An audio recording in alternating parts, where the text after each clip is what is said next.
मैं दीपक चौरसिया, हमारी इस खास मुलाकात में आपका स्वागत है। देश की राजनीति में ऐसे बिरले ही लोग हैं जिन्होंने अपने राजनीतिक जीवन के मात्र 2 साल के अंदर चमत्कार किया हो और अपनी राजनीतिक पार्टी बनाने के 1 साल के भीतर कहीं ना कहीं सरकार बनाई हो। ऐसे ही चंद लोगों में शामिल है अरविंद केजरीवाल, जो नारा लगा रहे हैं चलेगी झाड़ू इस बार। लेकिन क्या झाड़ू वाकई दिल्ली के चुनाव में चलेगी? इसी पर बात करने के लिए हमारे साथ मौजूद है श्री अरविंद केजरीवाल। कहीं सरकार बनाई हो, ऐसे ही चंद लोगों में शामिल है अरविंद केजरीवाल, जो नारा लगा रहे हैं चलेगी झाड़ू इस बार। लेकिन क्या झाड़ू वाकई दिल्ली के चुनाव में चलेगी? इसी पर बात करने के लिए हमारे साथ मौजूद है श्री अरविंद केजरीवाल। अरविंद जी, सबसे पहला मेरा सवाल, किरण बेदी वर्सेस अरविंद केजरीवाल, इस लड़ाई को कैसे देखते हैं आप? मुझे नहीं लगता ये किरण बेदी वर्सेस अरविंद केजरीवाल है, ये इस देश के लोगों वर्सेस महंगाई और भ्रष्टाचार है। हम यहाँ पे किसी इंडिविजुअल या किसी पार्टी के खिलाफ कभी नहीं आए। हमारी लड़ाई तो हमेशा से भ्रष्टाचार, सांप्रदायिकता, महंगाई, इसके खिलाफ थी। आज एक आम आदमी से पूछिए दिल्ली के अंदर, उसका जीना मुश्किल होता जा रहा है। हमें उसके बारे में सोचना है। ये कोई मेरी निजी लड़ाई नहीं है, किसी के खिलाफ नहीं है। लेकिन फिर भी किरण बेदी आपकी मेन अपोनेंट है। लोग कह रहे हैं कि यह मुकाबला बेदी वर्सेस केजरीवाल है। नेचुरली अगर चुनाव लड़ रहे हैं तो किसी न किसी इंडिविजुअल के खिलाफ तो लड़ना ही पड़ेगा। किरण जी मेरी बड़ी बहन की तरह हैं और मेरा कोई उनसे निजी कभी कोई वो नहीं है। निजी नहीं है, लेकिन अब राजनीतिक लड़ाई तो है, तो चुनाव तो लड़ना ही पड़ेगा जी। किरण बेदी का नाम आने से सबसे पहला थॉट आपके दिमाग में क्या आया? मुझे बहुत आश्चर्य हुआ कि पार्टी ज्वाइन करनी थी तो आम आदमी पार्टी में आती। आम आदमी पार्टी एक नई किस्म की राजनीति की बात कर रही है। जिन चीजों के ऊपर किरण बेदी जी लड़ा करती थी, किरण बेदी जी कहती थी भ्रष्टाचार के खिलाफ लड़ रहे हैं, तो सबसे ज्यादा भ्रष्टाचार तो बीजेपी और कांग्रेस दोनों पार्टियों में आए, बराबर बराबर का ही है। किरण जी ट्वीट किया करती थी कि जो पार्टी अपनी फंडिंग की जानकारी ना दे उसको कभी वोट मत देना। बीजेपी तो फंडिंग की जानकारी नहीं दे रही है।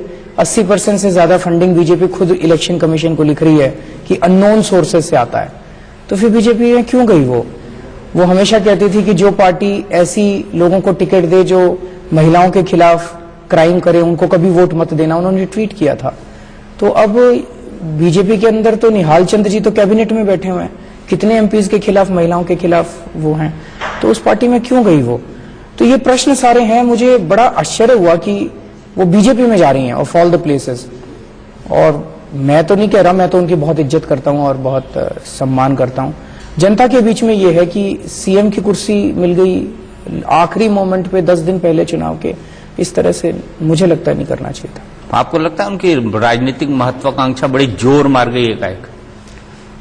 लोग कह रहे हैं कि अवसरवादिता है ये।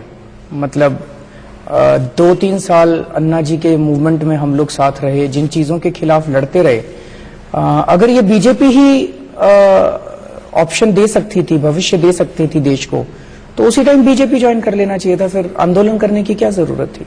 लोग ये मन में प्रश्न उठता है। लोग कहते हैं वो हमेशा से बीजेपी के प्रति सॉफ्ट रही है। आपको पूरे आंदोलन के वक्त ये कहीं नजरिया नजर आया उनका? एक स्पेसिफिक इंसिडेंट तो मैं बता सकता हूं। इस वक्त मैं कुछ भी बोलूंगा तो ये कहा जाएगा कि चुनाव के पहले चूंकि आपकी पॉलिटिकल ओपोनेंट है तो आप ये सारी चीजें बोल रहे हैं, लेकिन ये वाली चीजें मैं पहले भी बता चुका हूं, इसलिए ऑन रिकॉर्ड है।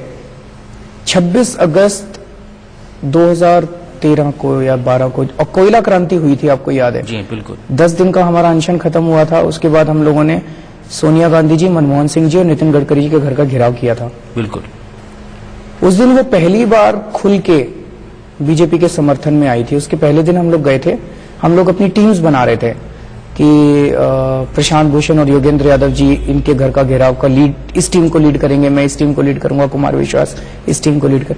तो हम ये चाहते थे कि किरण बेदी जी भी किसी भी टीम को जो उनका मन करे उसको लीड करें।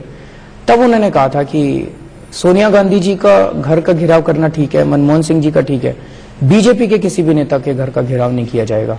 हमें बीजेपी के ऊपर बिल्कुल अटैक नहीं करना, बीजेपी को सॉफ्ट रखना है। तो तब हमने कहा भाई ये तो ठीक नहीं है। कोयले के घोटाले के अंदर जिन आरोपियों के नाम आ रहे हैं उनमें तो बीजेपी और कांग्रेस दोनों के लोग शामिल हैं। हमें अटैक करना है तो दोनों पे करना होगा। तो वो बिल्कुल अड़ गई।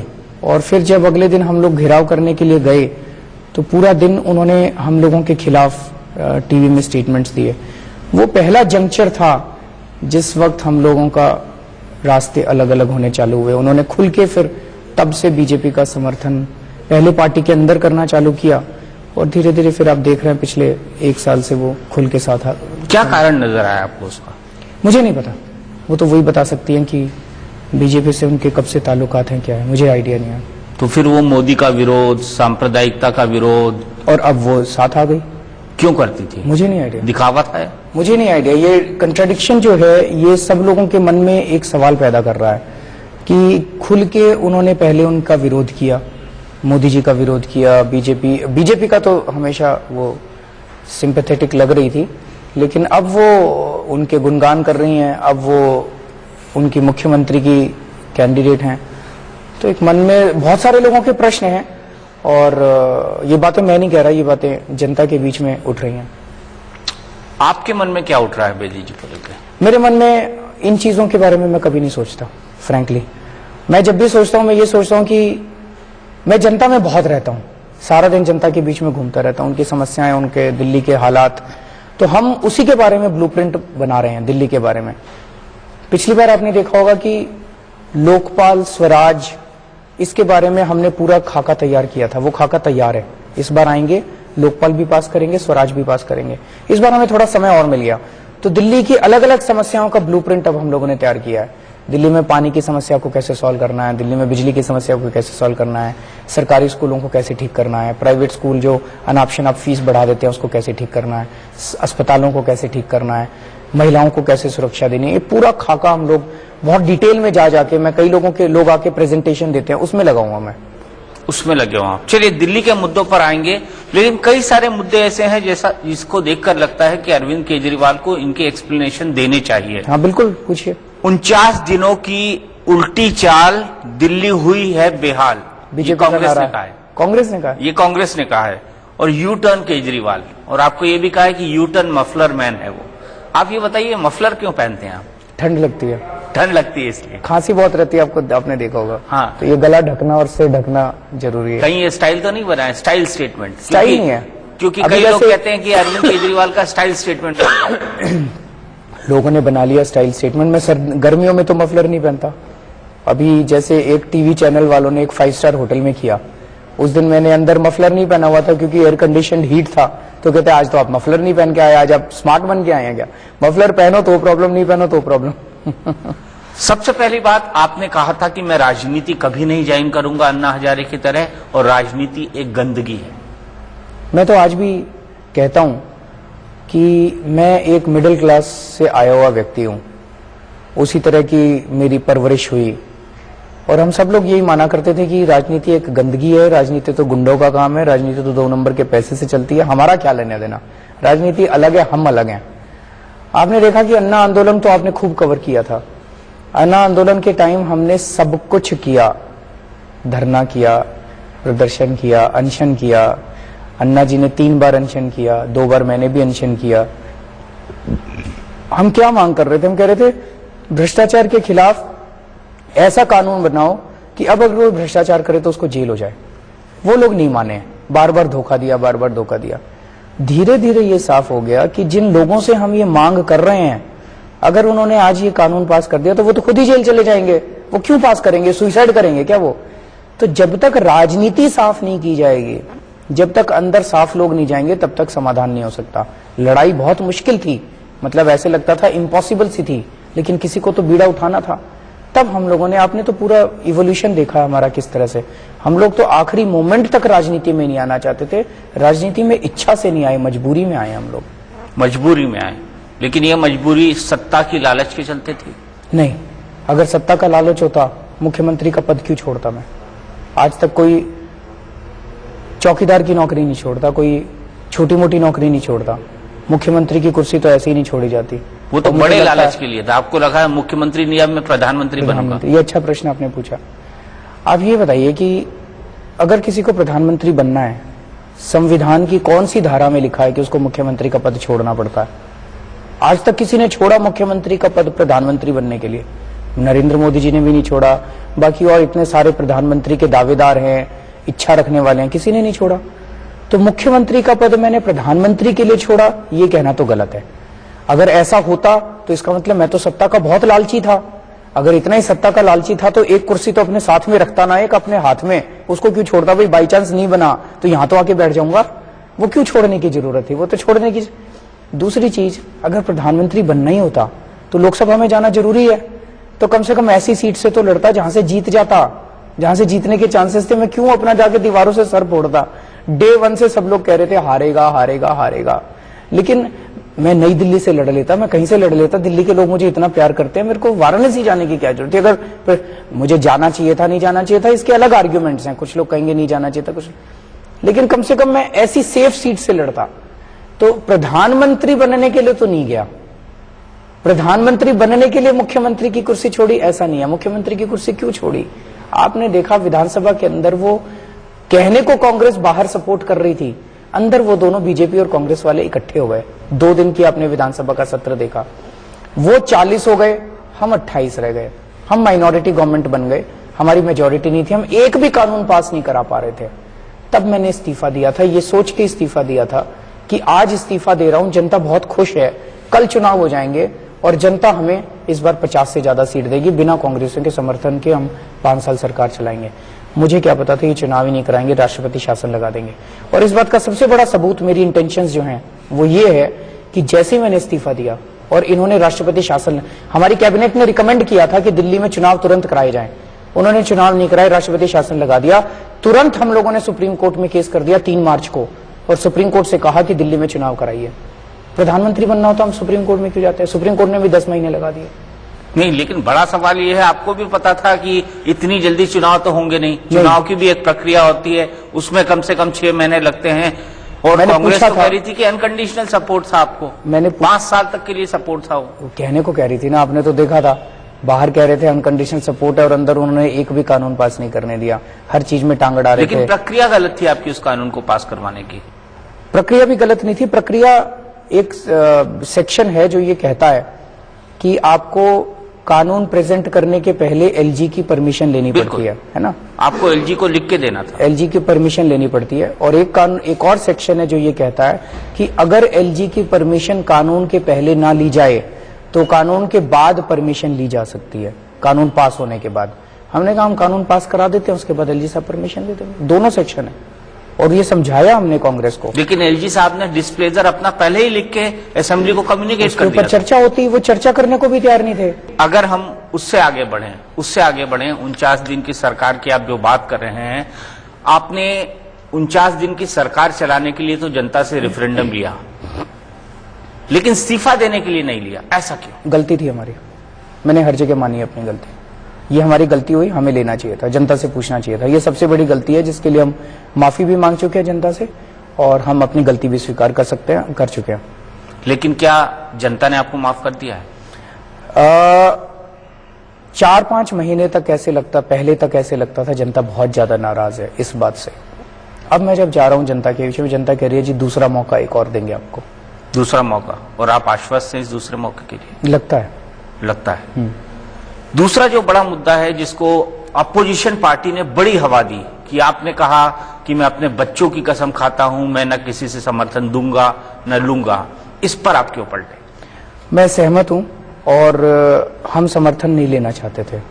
थोड़ा सा सीक्वेंस ऑफ इवेंट्स बता देता हूं जो बहुत लोगों को पता नहीं है।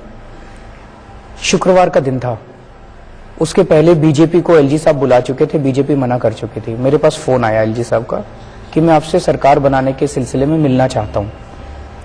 मैंने तुरंत अपनी पॉलिटिकल अफेयर्स कमेटी की मीटिंग बुलाई लंच के टाइम में, और हमने तय किया कि हमारे पास मेजॉरिटी नहीं है, हम भी लिख के दे देंगे। हमने लेटर भी ड्राफ्ट कर लिया। अगले दिन सुबह, शनिवार को सुबह मुझे एलजी साहब से मिलना था। शाम तक कांग्रेस वालों ने चाल चली, उन्होंने एलजी साहब को एक चिट्ठी लिख के दे दी कि हम बिना शर्त आम आदमी पार्टी को समर्थन करने के लिए तैयार हैं।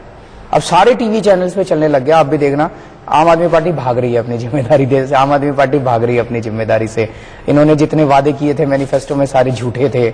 मैनिफेस्टो में इन्होंने लिखा बिजली के दाम आधे कर देंगे, हो ही नहीं सकते, पानी मुफ्त कर देंगे, हो ही नहीं सकता, गैर जिम्मेदार लोग हैं।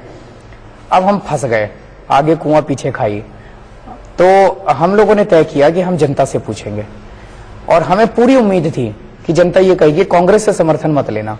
तो अगले दिन मैं एलजी साहब से मिला और मैंने कहा सर मुझे 10 दिन का टाइम चाहिए और मैं हम जनता से एक बार पूछ, दिल्ली में 282 सभाएं की और क्लोज डोर नहीं की, पूरे आपका पूरा मीडिया साथ साथ पीछे पीछे चल रहा था, जनता के बीच में की और खूब जनता आई इन सभाओं में। 282 में से 257 सभाओं में ओवरवेलमिंगली लोगों ने कहा जी जब तक समर्थन देते हैं तब तक ले लो। तो मुझे लगता है ये धर्म संकट था। तो इस खास मुलाकात में फिलहाल वक्त है एक ब्रेक का। ब्रेक के बाद अरविंद केजरीवाल से एक खास बातचीत की, आप फिर एक बयान से पलटे। कौन सा? वो ये था कि आपने कहा कि आप सरकारी घर नहीं लेंगे, उसके बाद आपने भगवान दास बड़ा बंगला नहीं लेंगे। आप मेरा एफिडेविट पढ़ लो, मैंने एफिडेविट दिया था और किसी चीज से बड़ा बंगला नहीं। अब तोड़ मड़ोड़ रहा है। अभी एक अंग्रेजी का बहुत बड़ा अखबार है दिल्ली का क्या देश का, पीछे पड़े हुए हमारे, उसमें लिखा अरविंद ने कहा था हम कार नहीं लेंगे सरकारी। वैसे मैंने ली नहीं कार, सरकारी कार नहीं, मैं अपनी टूटी फूटी वैगनार में घूमता था, लेकिन हमने कभी ऐसा कहा ही नहीं था हम काम कैसे करेंगे सरकारी कार नहीं लेंगे। तो सरकारी कार तो लेनी पड़ेगी ना, बाकी मंत्रियों ने ली थी, मैंने नहीं ली। हम उसमें लिखा है अरविंद ने कहा था सरकारी घर नहीं लेंगे।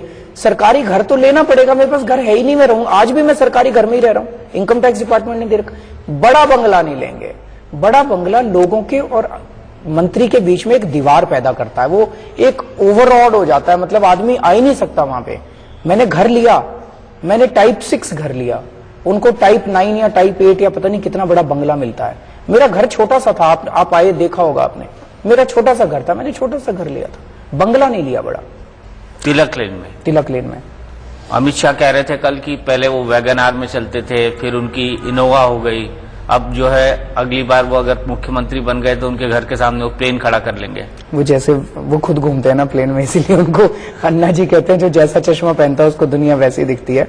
मेरे पास वैगन आर थी, मेरे पास अपने पास हमारे घर में एक गाड़ी है ऑल्टो, ठीक है, वैगन आर है वो भी किसी ने दान दी हुई है पार्टी को, इनोवा है वो भी किसी ने दान दी हुई है पार्टी को। तो पार्टी के पास 6 या 7 गाड़ियां हैं हमारी पार्टी के पास, तो कभी किसी में घूम लेते हैं, कभी किसी में घूम लेते हैं। बिजली के बिल की अगर बात करें तो आपने कहा था बिजली का बिल 50% कम कर दिया जाएगा, लेकिन ऐसा हुआ नहीं। करा हमने, सारी दुनिया कह रही है 400 यूनिट तक। 400 यूनिट तक। उसका कारण बता देता हूं मैं, ये बड़ा अच्छा आपने प्रश्न पूछा। कुछ लोग जो 500 यूनिट कंज्यूम करते हैं वो कहते हैं अरविंद जी आपने हमारा नहीं किया। बिल्कुल मैं भी 500 यूनिट से ज्यादा कंज्यूम करता हूं और आपके पास तो पैसे हैं। मुझे बड़ी निराशा है कि मेरा बिल आधा नहीं हुआ। इसका हमने ये कहा था, बिजली कंपनियों का ऑडिट शुरू किया हम लोगों ने। हमारे सरकार बनाने के पहले आपने देखा होगा 5 साल से ये डिमांड हो रही थी कि बिजली कंपनियां गड़बड़ कर रही हैं, बिजली कंपनियां गड़बड़ कर रही है। दिल्ली की सारी आरडब्ल्यूएस कह रही थी इनका ऑडिट करवाओ। कांग्रेस बार बार, शीला दीक्षित जी कह रही थी ऑडिट नहीं हो सकता क्योंकि ये कोर्ट में गए हुए हैं। जब मैं मुख्यमंत्री बना मैंने, और बीजेपी उनके साथ, बीजेपी कह रही थी इनका ऑडिट नहीं हो सकता। मैं मुख्यमंत्री बना, मैंने फाइल मंगाई, फाइल देखी तो उसमें पता चला कोर्ट में तो गए हुए हैं, कोर्ट ने स्टे ऑर्डर नहीं दे रखा। मैंने तुरंत 5 दिन के अंदर, सरकार बनने के 5 दिन के अंदर बिजली कंपनी को ऑडिट ऑर्डर कर दिया। उसके बाद ये लोग उस ऑडिट के खिलाफ कोर्ट में गए, हाई कोर्ट ने कहा कंप्लाई करो, ऑडिट कराओ, क्यों नहीं करा रहे ऑडिट। अब मेरा ये कहना था कि जब तक ऑडिट पूरा नहीं हो जाता तब तक जो बिल्कुल बहुत ही गरीब लोग हैं जो बिजली का बिल नहीं दे पा रहे, बिल्कुल 400 यूनिट तक एक तरह से लोअर मिडिल क्लास और लोअर क्लास कवर हो जाता है, उनका हम कम कर देते हैं सब्सिडी देके। मुझे पूरी उम्मीद है जिस दिन ये बिजली कंपनियों के ऑडिट की रिपोर्ट आएगी आपका भी बिजली का बिल आधा हो जाएगा। मेरे पास काफी जानकारियां जो भी मैं बता नहीं सकता कि वो सारी जांच चल रही है। बिजली कंपनियों के ऑडिट की एक बार रिपोर्ट आएगी तो उसमें काफी गड़बड़ियां निकलने वाली हैं और आपका बिल भी आधा होगा उसके बाद। कब? जैसे अब मैं ऑडिट करके ऑर्डर देके गया, अब वो बिजली कंपनियां, सीएजी साहब बार बार कह रहे हैं कि बिजली कंपनियां हमें खाते नहीं दिखा रही, बिजली कंपनियां हमें खाते नहीं दिखा रही, सरकार इन पे दबाव डाले। सरकार कुछ कर ही नहीं रही। अब बीजेपी की सरकार ने आके पूरा बिजली कंपनी का ऑडिट ठंडे बस्ते में डाल दिया। हम आएंगे तो उसको दोबारा चालू कराएंगे, इंश्योर करेंगे बिजली कंपनियां खाते दें उनको। आपने 200 करोड़ रुपए सब्सिडी के तौर पर बिजली कंपनियों को दिया। 250 करोड़। 250 करोड़। लोग कहते हैं कि आपने तो बिजली कंपनियों को गिफ्ट दे दिया मुफ्त का। नहीं, गिफ्ट कहां से दे दिया, आप ही का पैसा था, आप ही को उठा के दे दिया। तो वही एक हाथ से लिया और दूसरे हाथ से बिजली कंपनियों को दे दिया। सवाल यह है, किसी भी सोसाइटी में, किसी भी सरकार में गरीबों के लिए सरकार को सब्सिडी देनी पड़ती है। सब्सिडी ऐसा दुनिया में कोई देश नहीं है, अमेरिका ले लो, जापान ले लो, फलाना ले लो, ढिमका ले लो, और ऐसी कोई सरकार नहीं है, बीजेपी ले लो, कांग्रेस ले लो, जो सब्सिडी नहीं देती गरीबों के लिए। अगर सब्सिडी ज्यादा दे तब आप कह सकते हो यार इस तरह से तो सरकार नहीं चल सकती। 40,000 करोड़ का दिल्ली का बजट है। 40,000 करोड़ में से मैंने 200-250 करोड़ रुपए की बिजली की सब्सिडी दी थी, 42 करोड़ रुपए की पानी की सब्सिडी, 300 करोड़ की सब्सिडी दी थी। उसके बदले में मैं 1000 करोड़ एक्स्ट्रा टैक्स इकट्ठा करके लाया था। 300 करोड़ की सब्सिडी दी, 1000 करोड़ एक्स्ट्रा, 700 करोड़ रुपए में प्रॉफिट में छोड़ के गया था सरकार को। यही मैंने एक बार नेहरू प्लेस में कहा था, मैंने कहा मैं बनिया हूं, मेरे को धंधा करना आता है। वो किसी ने कहा कास्ट पॉलिटिक्स करता, कास्ट पॉलिटिक्स करता, कास्ट, तो मैं कोई गलत काम नहीं करके गया था। 300 करोड़ रुपए की सब्सिडी, कोई गरीबों के लिए इतना तो करना पड़ेगा ना सरकार को। बिल्कुल बिल्कुल करना पड़ेगा, लेकिन आपने बनिए का जिक्र कर दिया तो लोगों के आईब्रोज बिल्कुल खड़े हो गए थे। कहते हैं अरविंद केजरीवाल बनिए और व्यापारियों की बात क्यों कर रहे हैं? अगर मैं ये कहता कि मैं बनिया हूं, आप भी बनिए हो, बनिए को वोट देना, तब ये कास्ट पॉलिटिक्स थी। एक फ्लो के अंदर मैंने कह दिया कि भैया मैं बनिया हूं, धंधा मेरे खून में है। धंधा कैसे करते हैं, मैं कभी भी सरकार को नेगेटिव नहीं छोड़ के जाऊंगा, पॉजिटिव ही रखूंगा, प्रॉफिट में ही रखूंगा सरकार को। आप लोग बिल्कुल चिंता मत करो, सब्सिडी देनी पड़ेगी, सब्सिडी भी देंगे। और आप लोगों का जितने लोग हैं, व्यापार जो है, व्यापार को फलेगा फूलेगा दिल्ली के अंदर। 49 दिन में हमने व्यापारियों के लिए बहुत कुछ किया था। व्यापारियों का जो वैट होता है ना, वैट को सिंप्लीफाई, AR1 फॉर्म होता है, इतना कॉम्प्लेक्स फॉर्म होता है, व्यापारी भर नहीं पाते थे और जमा करने के लिए पैसे, AR1 फॉर्म में अबॉलिश कर दिया था। T2 फॉर्म होता है, T2 फॉर्म उन दिनों में सस्पेंड कर दिया था हम लोगों ने। और सबसे बड़ी बात थी कि 49 दिन के अंदर व्यापारियों से, नेहरू प्लेस के व्यापारियों ने मुझे बताया, 27 डिपार्टमेंट्स के इंस्पेक्टर आते हैं साहब हर महीने हमसे पैसे लेने। एक भी इंस्पेक्टर नहीं आया था किसी डिपार्टमेंट का आपके टाइम में। हमने वैट की रेड बिल्कुल बंद कर दी थी उन दिनों में। इन सब चीजों के बावजूद व्यापारियों ने बढ़ चढ़ के टैक्स दिया। रिकॉर्ड कलेक्शन हुआ था हमारे टाइम में टैक्स का। अजय माखन कहते हैं कि नए थानेदार आता है तो वो भी कुछ दिन तक पैसे नहीं लेता है। सर थानेदार तो बीजेपी की, वो 40 साल का एक्सपीरियंस थानेदारी का उन्हें है, हमें नहीं। हमें 15 साल का समाज सेवा का एक्सपीरियंस है। नहीं, हम जनता के बीच में रहते हैं। उनका कहना है कि नया थानेदार जो आता है वो इलाके में कुछ दिन पैसे नहीं लेता है, उसके बाद फिर शुरू हो जाता है। अगर ऐसा है तो सर सारी सरकारों को, राजस्थान में सरकार बनी नहीं, उन्होंने बताइए क्या किया। मध्य प्रदेश में नई सरकार बनी, उन्होंने बताइए क्या किया। अब हरियाणा में नई सरकार बनी है, उन्होंने बताइए क्या किया। छत्तीसगढ़ में नई सरकार बनी, उन्होंने बताया। और देश में नई सरकार बनी, आप ये बता दीजिए 7 महीने के अंदर क्या किया उन्होंने। चारों तरफ एक ही बात कह रहे हैं, 7 महीने के अंदर क्या किया, अकाउंट खुलवाए। सर अकाउंट से पेट तो नहीं भरता, अकाउंट में पैसे तो डाल दो ना। वो जो कह रहे थे 14 लाख रुपए आएंगे, 14 लाख रुपए डाल दो, लोग खुश हो जाएंगे। अकाउंट खुलवाए, 19.5 लाख अकाउंट खुलाए। अकाउंट से पैसे, पेट थोड़ी भरता हमारा। पर ये भी उपलब्धि है अकाउंट खुलवाना। आप गरीब लोगों को मेन स्ट्रीम के अंदर लेकर आ रहे हैं, बड़ी अच्छी बात है सर। पेट तो भर दो हम। आप सेटिस्फाइड है, आपको लगता है 7 महीने के अंदर सारी देश की मशीनरी ने मिलके 19 लाख बैंक अकाउंट खुलवाए। महंगाई कम कर दी। कहाँ करी सर? कर दी भाई। कहाँ महंगाई? सर मैं बताता हूँ आपको। हमारी सरकार थी, एक एक चीज के ऊपर मुख्यमंत्री दफ्तर से हम एक एक सब्जी और एक एक उसके ऊपर नजर रखा करते थे। मैंने पूरी टीम बिठा रखी थी। हमारे टाइम में गोभी 8 रुपए किलो मिला करती थी। आज गोभी मार्केट में चले जाओ 40 रुपए किलो मिलती है। इनको क्या पता, ये लोग गोभी थोड़ी लेके आते हैं। मेरी मम्मी जाती है गोभी लेने मार्केट में, मेरी बीवी जाती है। हमको पता है, हम आम आदमी है। गोभी हमारे टाइम में 8 रुपए किलो थी, गाजर हमारे टाइम में 10 रुपए किलो थी, हमारे टाइम में मटर 12 रुपए किलो थी। आज 40 रुपए से कम कोई सब्जी नहीं मिल रही। आप कह रहे हो महंगाई कम कर दी, कहां से कर दी? आपका इशारा पेट्रोल की तरफ तो नहीं है? नहीं, मेरा overall inflation. Overall sir overall नहीं हुआ। पेट्रोल और डीजल का ये तामझाम कर रहे हैं। पेट्रोल और डीजल सस्ता नहीं हुआ, ये जनता को समझना पड़ेगा। हमारे देश में पेट्रोल कैसे बनता है? बाहर से कच्चा तेल मंगाते हैं, उसकी सफाई करते हैं, उससे पेट्रोल बनता है। पिछले 6 महीने में कच्चे तेल के दाम आधे से भी कम हो गए हैं। जून के महीने में कच्चा तेल $115 था, आज $47 हो गया है। तो अगर कच्चे तेल के दाम आधे से भी कम हो गए तो पेट्रोल के दाम भी आधे से भी कम होने चाहिए थे। जून के महीने में पेट्रोल 70 रुपए था, आज दिल्ली में पेट्रोल 30 रुपए होना चाहिए था। 30 रुपए, 61 रुपए बिक रहा है पेट्रोल दिल्ली के अंदर। अगर आज 30 रुपए पेट्रोल हो जाता सर, मैं आपको बता रहा हूं, सब्जियां भी सस्ती हो जाती, सारी चीजें सस्ती हो जाती, बिकॉज पेट्रोल से हर चीज चलती है देश के अंदर। क्यों नहीं किया इन्होंने? तो आप वैट घटा देंगे पेट्रोल से मुख्यमंत्री बनने के बाद? सर वैट हम सारी चीजों पे कम करेंगे दिल्ली में, ये हमारा वादा है। 5 साल लगेंगे, एक साथ नहीं होगा सब चीजों पे, एक बारी कैलिब्रेट करना पड़ेगा। मैं इनकम टैक्स में रह चुका हूं, मेरा अपना एक्सपीरियंस ये है, जैसे जैसे आप टैक्स की दरें कम करते हैं, एक तो महंगाई कम होती है, दूसरा ये होता है कंप्लायंस बढ़ता है। आज मैं आपको कहूं 20% टैक्स देना है, आप टैक्स की चोरी करने की कोशिश करेंगे। मैं आपको कहूं 2% टैक्स देना है, आप खुशी खुशी दे देंगे। कंप्लायंस बढ़ेगी, रेवेन्यू बढ़ेगा। और अगर आपका रोजगार बढ़ेगा, रोजगार भी बढ़ेगा, व्यापार भी बढ़ेगा तो रोजगार बढ़ेगा। तो हर चीज में अच्छा ही अच्छा है। तो 5 साल के अंदर ये मेरा प्रॉमिस है दिल्ली के लोगों को, वैट के रेट दिल्ली के अंदर सबसे कम कर देंगे पूरे देश में। फिलहाल वक्त है एक ब्रेक का, लेकिन ब्रेक के बाद भी ये बातचीत है कि आपने अनऑथोराइज कॉलोनी को ऑथोराइज करने की बात कही, लेकिन 49 दिन की सरकार में आप भूल गए। नहीं भूले नहीं सर, फाइल शुरू की थी 49 दिन में। सर क्या क्या कर सकते हैं हम लोग, हमारे वादे 5 साल के थे। 49 दिनों के अंदर हमने क्या किया था, ऑथराइज्ड करने की। भाई ऑथराइज्ड और अनऑथराइज्ड में क्या फर्क है? जब ऑथराइज हो जाएगी तो उनको क्या क्या बेनिफिट मिलेंगे, इसको हमने पॉइंट्स में बना लिया। और हमने कहा कि ये सारी चीजें ऑथराइज से वो मत करो। उनके यहां सीवर नहीं है, सीवर लगवा दो। उनके यहां सड़कें नहीं है, सड़कें दे दो। उनके यहां रजिस्ट्री नहीं हो सकती, रजिस्ट्री में हमें सेंट्रल गवर्नमेंट की मदद चाहिए, डीडीए की मदद चाहिए, उसकी फाइल अलग से हमने शुरू कर दी। पूरा दिल्ली के लिए, दिल्ली की जितनी अनऑथराइज कॉलोनीज हैं उनमें सारी सुविधाएं देने के लिए मनीष सिसोदिया के अंडर में डिपार्टमेंट था, उसने ये कर दिया कि एक पूरा पैकेज बना देते हैं। सारी जगह सीवर, सारी जगह पानी की पाइपलाइन, सारी जगह शुरू कर दी।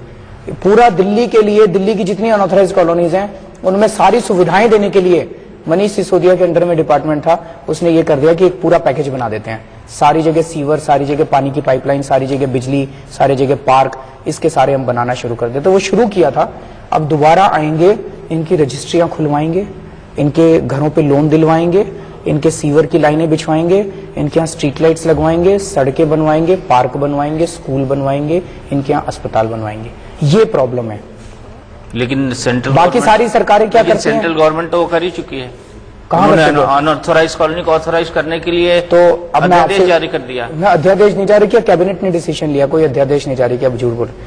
कैबिनेट ने डिसीजन लिया, दिल्ली की सारी अनऑथराइज कॉलोनी ऑथराइज हो गई, बस हो गया। अब क्या मैं रजिस्ट्री करा सकता हूं? नहीं करा सकता। प्रोसेस है वो पूरा हो जाएगा। तो प्रोसेस उनके हिसाब से तो हो गया ना पूरा।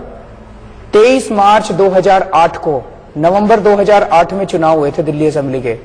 23 मार्च 2008 को शीला दीक्षित जी ने नोटिफिकेशन जारी किया था, दिल्ली की सारी कॉलोनीज हो गई ऑथराइज। प्रोविजनल सर्टिफिकेट दे दिए, बोले हो गई तुम्हारे, ले सर्टिफिकेट लो, हो गई। वो सर्टिफिकेट आज तक पड़े हैं, कागज का टुकड़ा है वो। यही बेवकूफ अब बीजेपी बना रही है। वो कह रहे हैं हम सर्टिफिकेट दे रहे हैं सबको, अब ऑथराइज हो गए तुम हो गए। मैं पूछना चाहता हूं सीवर लग गए क्या? सीवर लगेंगे क्या? चलो 2 दिन में तो सीवर नहीं लग सकते, अब सीवर लगने शुरू हो जाएंगे क्या? आपके मकानों पे लोन मिलने चालू हो जाएंगे क्या? आपकी रजिस्ट्री खुल नहीं हुआ सर, कुछ नहीं हुआ इनमें से, झूठ बोल रहे हैं चुनाव के पहले। एक और मुद्दा आता है जिस पर लोग कहते हैं कि आपने यू टर्न लिया। आपने कहा था आप कोई पर्सनल सिक्योरिटी कवर नहीं लेंगे, लेकिन आपने लिया। मैंने नहीं लिया सर। अभी भी पिछले महीने मैंने चिट्ठी लिखी है कि ये सिक्योरिटी को, सर ये सिक्योरिटी नहीं है, जासूसी है मेरे ऊपर। मैं 20 चिट्ठियां लिख चुका हूं पुलिस को कि प्लीज मेरी जान छोड़ दो, मेरे को सिक्योरिटी नहीं चाहिए। पर ली हुई है आपने? मैंने नहीं ली हुई सर, वो पीछे पीछे चलते रहते हैं, एक गाड़ी पीछे पीछे चलती रहती है। आप हटवा दीजिए अगर आपकी चलती हो तो सर। नहीं मेरी नहीं चलती। आप अपने चैनल में इसको जोर से उठाइए, केजरीवाल की सिक्योरिटी हटाओ, केजरीवाल की सिक्योरिटी। मुझे नहीं चाहिए सर सिक्योरिटी, मैं अपनी पर्सनल लाइफ जीना चाहता हूँ, प्राइवेसी चाहता हूँ थोड़ी बहुत। तो आप बोल दीजिए चैनल पे मेरी सिक्योरिटी प्लीज मेरी सिक्योरिटी हटाई जाए। मैं दिल्ली के पुलिस कमिश्नर साहब को 100 बार लिख चुका हूं कि मेरी सिक्योरिटी हटाई जाए, मुझे नहीं चाहिए सिक्योरिटी। मैं जनता के बीच में रहना चाहता हूं, आप लोगों के साथ मैं जिंदगी जीना चाहता हूं। अच्छा ये बताइए कि आपने महिला कमांडो फोर्स बनाने का वादा किया था, लेकिन 49 दिन में उस पर एक पत्ता भी नहीं हिला सर। कमेटी बनाई थी चीफ सेक्रेटरी की, दिखा नहीं लोगों को लेके। आपने कैरी नहीं किया, मैं उसका ऑर्डर दे दूंगा। महिला सुरक्षा फोर्स की जो कमेटी बनी थी उसका ऑर्डर की कॉपी दे दूंगा। उस ऑर्डर में यही लिखा था कि दिल्ली में महिला सुरक्षा फोर्स बनाई जाएगी। दिल्ली में होमगार्ड हैं सर, 12,000 होमगार्ड हैं। उन होमगार्ड्स को बेसिकली इसलिए यूज किया जाता है, सीनियर अफसरों के घरों में इधर उधर उनको नौकर के रूप में यूज करते हैं ये लोग, उनके बूट पॉलिश करने के लिए उनके। इनको वहां से निकालेंगे और ये कोई एक पैसा नहीं लगेगा एक्स्ट्रा। इन 12,000 लोगों को ट्रेनिंग देके परमानेंट करेंगे और परमानेंट करके इनको महिला सुरक्षा के लिए बसों में यूज करेंगे और जगह जगह पूरी दिल्ली में यूज करेंगे। इसके लिए चीफ सेक्रेटरी की अध्यक्षता में हमने कमेटी बनाई थी उन दिनों में। ये रिवाइव होगी?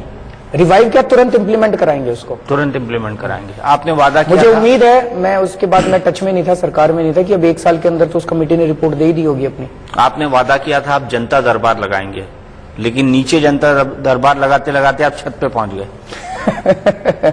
सर उस दिन भीड़ इतनी ज्यादा आ गई, पहली चीज तो ये जनता का प्यार था, जनता की मोहब्बत थी, जनता का विश्वास था, उन्हें पूरी उम्मीद थी कि हमसे समस्याएं दूर होगी। हमने 1,500 से 2,000 लोगों का अरेंजमेंट किया था, उसी तरह से पुलिस 20,000 लोग पहुंच गए उस दिन वहां पे, और पूरा क्योस हो गया। अब और जनता, बहुत सारी जनता तो केवल मुझसे मिलना चाहती थी, मुझे देखना चाहती थी, तो वो होड़ लगी हुई थी, काउंटर 20 काउंटर लगे हुए थे, किसी काउंटर पे जनता नहीं जा रही थी। हमने कहा भाई तो हमारा फलाना मंत्री उधर बैठा है, दूसरा मंत्री उधर बैठा है, तीसरा, मैं एक काउंटर पे बैठा था सुपरविजन, सारी जनता मेरे काउंटर पे आ रही थी। तब मुझे छत पे जाना पड़ा, उनको कहना पड़ा हाथ जोड़ के कि आप लोगों का बहुत बहुत शुक्रिया, आप इतनी तादाद में आए हैं, लेकिन हमें थोड़ा सा समय दीजिए, आज हम इसके लिए तैयार नहीं थे। उसके बाद आपने कभी रिवाइव नहीं किया जनता दरबार? उसके पहले तो सरकार ही गिर गई सर, मतलब उसके बाद हम कर रहे थे, वीडियो कॉन्फ्रेंसिंग का हमने प्लान किया था, दिल्ली के जितने डिस्ट्रिक्ट्स हैं, कि अब जनता को मुख्यमंत्री के दफ्तर आने की जरूरत नहीं है, अपने अपने डिस्ट्रिक्ट में जाइए, वहां जो लाइनें लगेंगी उसको मुख्यमंत्री दफ्तर से मॉनिटर किया जाएगा। वो सारी वीडियो कॉन्फ्रेंसिंग वगैरह का ढांचा तैयार हो रहा था। अरविंद जी, कैसा लगता है आपको जब लोग आपको भगोड़ा मुख्यमंत्री बोलते हैं? तो भगोड़ा निकला, दुख होता है, प्रोपेगेंडा है। भगौड़ा मतलब मैं भाग के कहीं चला थोड़ी गया, मैं तो यहीं हूं, फिर भगौड़ा कहां से हो गया? इस्तीफा दिया ना मैंने अपनी तरफ से ठीक इस्तीफा दिया कि लोकपाल बिल के लिए लड़े, लोकपाल बिल नहीं पास करने दे रहे, जिस चीज के लिए लड़े अगर उसके लिए पास नहीं करने दे रहे, पूरा बहुमत नहीं है, हम कुछ काम नहीं कर पा रहे, तो हम दोबारा जाएंगे जनता के बीच में, कहेंगे भाई दोबारा आप पूरा बहुमत दो, हो नहीं पा रहा। और बीजेपी ने इसको ऐसे प्रोपेगेट कर दिया, भगौड़ा भगौड़ा भगौड़ा भगौड़ा, तो गलत है। लेकिन लोग कह रहे हैं कि इन चुनाव में आप जन लोकपाल को भूल गए। नहीं भूले सर, अभी तो आपके सामने 3 बार जिक्र हो चुका। मेरे सामने हुआ, जनता के सामने जिक्र नहीं हुआ। आपसे डरते थोड़ी हैं कि आप ही के सामने करेंगे, दूसरों के सामने नहीं करेंगे। पर आपके भाषण से गायब है जन लोकपाल। नहीं, ऐसा नहीं है। हाँ, लोकपाल बिल पर हमने ये कहा है कि पिछली बार जितने काम किए थे वो तो करेंगे ही करेंगे, कई बार उसको रिपीट नहीं करते। रिश्वतखोरी बंद की थी, दोबारा करेंगे। महंगाई कम की थी, दोबारा करेंगे। पानी माफ किया था, दोबारा करेंगे। बिजली के बिल आधे किए थे, दोबारा करेंगे। हमने नर्सरी के एडमिशंस ठीक कर दिए थे, दोबारा करेंगे। स्वराज का बिल पास करेंगे, लोकपाल का बिल पास करेंगे। बहुत सारे काम किए थे सर उन दिनों में। अगर हम बात करें शांति भूषण जी की और आपकी पार्टी की, शांति भूषण जी आपकी पार्टी के संरक्षक हैं, लेकिन जब वो किरण बेदी की बड़ाई करते हैं और ये कहते हैं कि किरण बेदी एक बेहतर मुख्यमंत्री साबित हो सकती है अरविंद केजरीवाल से, आपको कैसा लगता है? बुरा लगा मुझे कल, और आश्चर्य हुआ कि ऐसा क्यों कहा उन्होंने, मुझे नहीं पता क्यों कहा, मुझे बहुत बुरा लगा। क्या लगता है, नाराज चल रहे हो? मैं नहीं कह सकता, अगर नाराजगी भी है तो वो बुजुर्ग हैं, हम उनके बच्चे हैं, डांट लेते अंदर, एक थप्पड़ भी लगा लेते, पिता समान है, लेकिन बाहर जाके ऐसी बात नहीं करनी चाहिए। प्रशांत भूषण उनकी बात से ना इत्तेफाक रखते हैं, शांति भूषण जी खुल के बात कर रहे हैं, लगातार लोगों को इंटरव्यूज दे रहे हैं, बुला के इंटरव्यूज दे रहे हैं, ऐसा क्यों? ठीक नहीं है, मैं तो ये कह सकता हूँ, और क्या कह सकता हूँ। अगर कोई दूसरा होता तो अभी तक आप उन पर कार्रवाई कर चुके होते। कार्रवाई करना समाधान थोड़ी है, कार्रवाइयां अभी तक हमने किस पे की है? एक विनोद कुमार बिन्नी है जिसको अभी तक पार्टी से निकाला है। कार्रवाई करना समाधान नहीं है। इस देश को, दुनिया को, 120 करोड़ लोगों को साथ लेके चलना, ये चैलेंज है। मैं आपको निकाल दूं पार्टी से, उसको निकाल दूं पार्टी से, किसी को निकाल दूं पार्टी से। निकालना तो बड़ा आसान है, जोड़ना बड़ा मुश्किल है। जोड़ना है अपने को, सब लोगों को जोड़ना है। लेकिन अरविंद जी, ये बात भी सही है कि जितना बड़ा संगठन आपका अन्ना आंदोलन के वक्त था, इंडिया अगेंस्ट करप्शन के वक्त था, उससे लोग टूटते चले गए, टूटते चले गए, ज्यादा जुड़े हैं। दिल्ली के अंदर मैं आपको छोटी सी बात बता दूं, जब अन्ना आंदोलन था, पार्टी बनी, तो वो उसका एकदम से ट्रांजिशन था। जिस दिन पार्टी बनी उस दिन हमारे पास दिल्ली में 700 वॉलंटियर थे, सभा होती थी, लिस्ट थी हमारे पास। आज दिल्ली में हमारे पास कम से कम 30 से 40 हजार वॉलंटियर हैं। बहुत बड़ा एक्सपेंशन हुआ, बहुत बड़ा एक्सपेंशन हुआ है। जनता के अंदर विश्वास बहुत ज्यादा बढ़ा है, और इसमें सबसे ज्यादा 49 दिन की देन है। जो सरकार चलाई हम लोगों ने ना उन 49 दिन की, उससे बहुत विश्वास पैदा हुआ लोगों का, यार कर तो यही सकते हैं, एक गलती हो गई चलो माफ कर दो इनसे। लेकिन लोग कहते हैं उनमें पेड वॉलंटियर्स ज्यादा है। ना, एक भी पेड वॉलंटियर नहीं है सर, एक भी पेड वॉलंटियर नहीं है हमारा। हमारे 2 ऑफिस हैं, एक पटेल नगर ऑफिस है, एक कौशाम्बी में ऑफिस है। इन 2 ऑफिस में फुल टाइम 24 आवर्स काम करने वाले 10-12 लोग हैं, वो पेड हैं बस, और कोई पेड वॉलंटियर नहीं है सर। मैं आपको नाम गिनाऊं, Vinod Kumar Binni, MS Dhir, Shazia Ilmi, Ashwini Upadhyay, captain GR Gopinath, SP Uday Kumar, Ashok Agarwal, Madhu Bhaduri, ये तमाम नेता हैं जो आम आदमी पार्टी में थे। इनमें से मैं 90% आपको नाम गिनाऊंगा। मैं अगर आपसे बैकग्राउंड पूछूं, आपको बैकग्राउंड भी नहीं पता होगा, नंबर 1। तो कई बार वॉलंटियर्स, विनोद कुमार बिन्नी का पता है, हाँ, विनोद, शाजिया का पता है। आप कह रहे हो ये सारे नेता हैं, 30,000 वॉलंटियर्स में से सर कई लोग आते भी हैं, कई लोग जाते भी हैं, कोशिश करते हैं सबको साथ रखने की, लेकिन ये तो चलता रहता है ना। जैसे आपकी ऑर्गेनाइजेशन चला रहे हो आप, आपके यहाँ भी पिछले 2 साल में कई लोग छोड़ के गए होंगे, इसका मतलब ये थोड़ी कि आपकी ऑर्गेनाइजेशन खराब है, अच्छी है आपकी ऑर्गेनाइजेशन, यहाँ भी छोड़ते भी हैं। टॉप की लीडरशिप के अंदर शाजिया इल्मी एक ऐसा चेहरा है जो छोड़ के गई है, जो सेंट्रल लीडरशिप में थी, टॉप लीडरशिप में थी। ये लोग, सब लोग एक ही तरह का आरोप लगाते हैं कि पार्टी में आंतरिक लोकतंत्र की कमी है। हाँ, बीजेपी में बहुत है।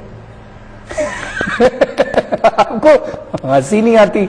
बीजेपी में जाएंगे और बीजेपी के प्रेस कॉन्फ्रेंस में बैठ के कहते हैं कि आम आदमी पार्टी में आंतरिक लोकतंत्र नहीं है। सबसे ज्यादा आंतरिक लोकतंत्र तो बीजेपी में है, जहां केवल अमित शाह जी की चलती है। सारी दिल्ली की बीजेपी अमित शाह के खिलाफ हो रही है, सारी दिल्ली की बीजेपी में टूट फूट मची पड़ी है। वो सारे लीडर कह रहे हैं जी किरण जी को मुख्यमंत्री बना का देने के लिए पहले हमसे पूछा ही नहीं था। सबसे ज्यादा आंतरिक लोकतंत्र तो वही नजर आ रहा है सर। और वो ये भी कहते हैं, कुर्सियां चल रही हैं, और वो ये भी कहते हैं कि अरविंद केजरीवाल तानाशाह है। वही तो मैं कह रहा हूं, बीजेपी में सबसे ज्यादा संत महात्मा है, तानाशाह तो नहीं हूं। आप एक बात बताइए, आपके तो पुराने दोस्त रह चुके, आशुतोष हैं, योगेंद्र यादव है, ये सारे लोग हैं, कितने सारे लोग हैं। अगर मैं तानाशाह होता, ये लोग एक दिन भी रहते मेरे साथ, तो कहीं ना कहीं किसी ना किसी का जब एजेंडा पूरा नहीं होता, तो फिर वो ये 2 चीजें अब मिल गई हैं सबको, और ये मिली नहीं है। जब वो बीजेपी में जाते हैं, बीजेपी कहलवाती है भाई प्रेस कॉन्फ्रेंस करो, बोलो आंतरिक लोकतंत्र नहीं है, बोलो कि तानाशाह है, बस ये 2 चीजें हैं। इन लोगों ने मेरे 7 जन्म टटोल लिए, इन लोगों ने, बीजेपी कांग्रेस वालों ने, इनको कुछ नहीं मिला।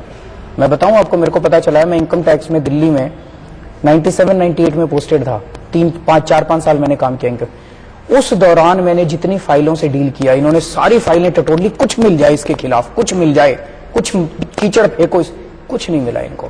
तो जब कुछ नहीं मिलता तब कहते हैं तानाशाह है, तब कहते हैं आंतरिक लोक, बस यही बचा है इनके पास, आंतरिक लोकतंत्र नहीं है, तानाशाह है। आंतरिक लोक, अगर आंतरिक लोकतंत्र नहीं होता, तानाशाह होता, सर ये आंदोलन इतना बड़ा नहीं बनता, इतने लोग नहीं जुड़ते हमारे साथ।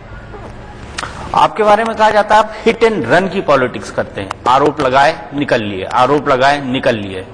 बताओ सर क्या करें?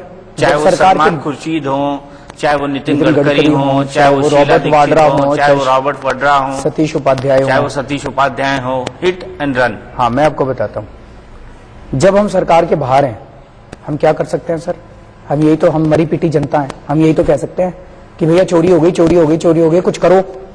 जब हम सरकार में आए, भले से चोरी ना हुई हो, नहीं सबूत देते हैं सर, नहीं तो 2-3 कागज दिखा देते हैं सर, सारे कागज दिखाते हैं, नहीं तो आपका चैनल कभी नहीं चलाएगा। आप इसीलिए चलाते हैं चैनल चलाते निकला वो ना। मुकेश अंबानी के चक्कर में तो कई चैनलों को नोटिस भी हो गया है ना। मुकेश अंबानी जी ने चैनलों को नोटिस दिया, मेरे को क्यों नहीं नोटिस दिया उन्होंने? प्रेस कॉन्फ्रेंस तो मेरी थी, उनका मैंने स्विस बैंक का अकाउंट नंबर बताया था। अगर वो गलत होता तो सर वो मेरे पर 10,000 करोड़ का मुकदमा कर देते, मैं तो जेल में बैठा होता अभी। इसका मतलब सही था, आपको डरा रहे थे, आपको धमका। मैंने फिर चिट्ठी लिखी मुकेश अंबानी जी को, मैंने कहा इन बेचारे टीवी चैनल वालों को क्यों धमका रहे हो, ये कमजोर है, अगर धमकाना है तो मेरे को धमकाओ, मेरे खिलाफ नोटिस करो। मेरे खिलाफ नोटिस नहीं करते, नंबर 1। नंबर 2, जैसे ही हमारी सरकार बनी, जितने मुद्दे मैंने उठाए थे सब में FIR करा दी मैंने। जब मेरी चली तो मैंने FIR करा दी, जब मेरी चली तो मैं उनकी जांच करा के जेल भेजता इन लोगों को जो गलत होते। उसके पहले सरकार गिर गई, दोबारा सरकार आएगी, जितने मुद्दे हमने उठाए थे सर, उनमें से जितने जितने दिल्ली सरकार के जुरिस्डिक्शन में आएंगे, सबके खिलाफ हम एक्शन लेंगे। आम आदमी पार्टी जब से बनी है तब से फंड और चंदे को लेकर घोटाला होता है, इस तरह के कई तरह के आरोप लगते रहे। उल्टा कह रहे हैं सर आप, घोटाला नहीं होता। लोग कहते हैं कि यही एक पार्टी है जिसमें ट्रांसपेरेंट फंडिंग है। वेबसाइट पर कहाँ जानकारी आ पाती है? खोलो भी वेबसाइट, खुलवाए अभी। हाँ खोले वेबसाइट पे है जानकारी, आप देख लीजिएगा। ये भी है कि एक ही रसीद नंबर पर दो लोगों के नाम दर्ज हैं। सर ये कुछ टेक्निकल है, मेरे को परसों किसी ने बताया, ये टेक्निकल कुछ एरर है और इसमें कोई भी बेईमानी नहीं है कि वो कोई कह रहा बेईमानी है, ऐसा कुछ नहीं है। एक आपने वादा किया था कि पार्टी फंड की पाई का हर महीने हम लोग वेबसाइट सर पर डाला हमारा सारा हिसाब किताब, दो चीजें हैं, चंदा आता है उसका नाम, और आप एक काम करना, आज आप वेबसाइट पे जाना, 10 रुपए ही डालना, वैसे 10 रुपए मत डालना, 1 लाख रुपए डाल सकते हो आप, तो 1 लाख रुपए का डोनेशन देना और तुरंत 5 मिनट के अंदर आपका नाम ऑटोमेटिकली सॉफ्टवेयर में ही डाला हुआ है हमने, वेबसाइट पे आ जाएगा। आप देखो 10 रुपए डालूंगा मैं। नहीं सर 1 लाख रुपए डालना, आप दे सकते हो आप 1 लाख रुपए। दूसरा हमारा जो खर्चा है वो एनुअली हम ऑडिट करवा के वेबसाइट पे डालते हैं, तो जो डोनेशन है वो रियल टाइम बेसिस पे ऑनलाइन होता है और जो खर्चा है वो साल में एक बार हमारी वेबसाइट पे आता है। अब हम ये कहना चाहते हैं कि बीजेपी को नहीं करना चाहिए क्या? बीजेपी की 80%, कांग्रेस की 80% फंडिंग जो है वो अननोन सोर्सेस से आती है। वो इलेक्शन कमीशन को उन्होंने लिख के दिया है कि अननोन सोर्सेस से आती है। उनसे भी चंदे का हिसाब कभी कभी लिया करो आप। उनसे पूछा आपने, भाई तुमने लोकसभा चुनाव में कितना पैसा खर्च किया? बिल्कुल पूछा। क्या कह रहे हैं? बिल्कुल पूछा। वो क्या कहते हैं? वो कहते हैं कि पार्टी ने खर्च किया है और उसका हिसाब हम इलेक्शन कमीशन को दे देंगे। तो आप कहो भाई जनता मांग रही है हिसाब दो। नहीं, बोलते हैं कि इलेक्शन कमीशन को देना होता है, इलेक्शन कमीशन को हम देंगे। ट्रांसपेरेंसी तो होनी चाहिए ना सर, गलत कर रहे हैं, आपको नहीं लगता? देना चाहिए जनता को उनको। आपने इलेक्शन कमीशन को हिसाब दे दिया है? हिसाब दे दिया, एक चुनाव का बचा हुआ है जी, जनता मांग रही है हिसाब दो। नहीं, बोलते हैं कि इलेक्शन कमीशन को देना होता है, इलेक्शन कमीशन को हम देंगे। ट्रांसपेरेंसी तो होनी चाहिए ना सर, गलत कर रहे हैं, आपको नहीं लगता? देना चाहिए जनता को उनको। आपने इलेक्शन कमीशन को हिसाब दे दिया है? हिसाब दे दिया, एक चुनाव का बचा हुआ है जिसका इतना हंगामा कर रहे हैं, वो कंपाइलेशन कर रहे हैं हम चारों तरफ से, कंपाइलेशन रह गया थोड़ा सा। तो आप जो इलेक्शन कमीशन को हिसाब देंगे वो वेबसाइट पे डालते हैं, सारा डालते हैं, सारा डालते हैं। इलेक्शन कमीशन का भी डालते हैं और पार्टी का ऑडिट रिपोर्ट भी डालते हैं। फिलहाल वक्त है एक ब्रेक का। ब्रेक के बाद अरविंद केजरीवाल से एक खास बातचीत जारी। तो लोहा ही काटता है, तो केजरीवाल की काट किरण K2K। वो लोहा है और मैं भी लोहा हूँ। तो लोहा लोहे को काटेगा? नहीं, हमें एक दूसरे को क्यों काटना है?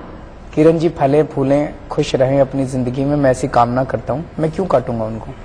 हमारी लड़ाई किरण जी से थोड़ी है, हमारी लड़ाई बीजेपी से थोड़ी है, कांग्रेस से थोड़ी है।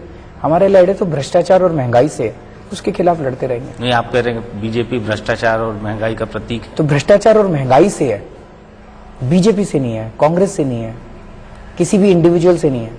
हमारी लड़ाई इन कुरीतियों से है। और मैं आपको बता रहा हूं, दिल्ली को, अब पूरा कमिटमेंट मेरा दिल्ली में है।